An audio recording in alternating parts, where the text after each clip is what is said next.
the guy in the Philippines right now, the new president, 80% popular vote, he's going in there and killing all the drug dealers and anyone who's anyone who's doing drugs, they're just killing them.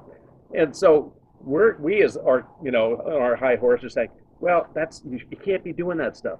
You know what? The people in those small villages, they're happy because all the gangs are gone. They're safe. They're safe now. Well, and that's like Singapore. Singapore is very safe. You spit on the street, you go to friggin' jail. Yeah. Don't screw with And so they like that, but it's getting kind of dangerous because this guy is a little nuts where he wants to marry up to China and to Russia. The population of Singapore, the population of this other new president you were just talking, Philippines. Those are all. I mean, that's essentially an Asian population. They don't have a mixture like we do or like Europe does. That's true. Well, they have different tribes and different religions and that kind of stuff. So it's. But they don't stand for anything, any unrest between the religions. You've got your religion, that's it. Fine, leave them alone. That's it. Particularly in Singapore. Yeah. Singapore's no mess whatsoever, mate. Look, remember the kid who turned around and keyed a car as he was walking along?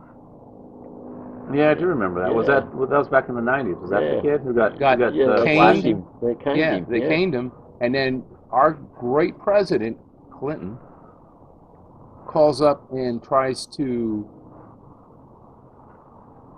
squash that type of punishment. Well, they just said, "See you later. We're doing it." And later on, in the news, a year or two later, this kid was arrested here for drugs, something, a felony. Just a bad kid. Yeah.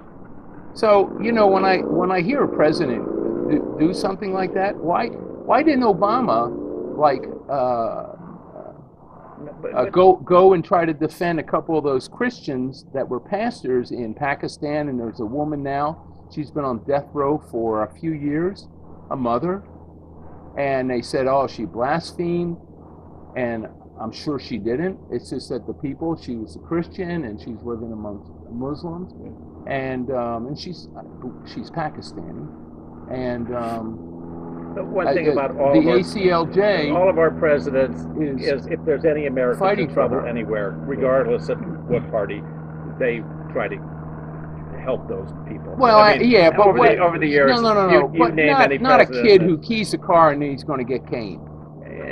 You know what? If you're in another country and that's the law, then you suck it up. When don't go to that country. Stupid enough to do something like that, then that's what you get. Deserve it. Yeah, you really deserve it. And caning somebody, it's not going to kill them. No, it might straighten them out. Even in the Old Testament, it talks about where you take a fool and you can cane them. I'm using that term, and maybe it might. No, I agree. That's where we were talking about corporal punishment. And that not kind a of problem. I have no problem with that. I took my licks. I did bad, and I'm straight. I knew. It's called consequences.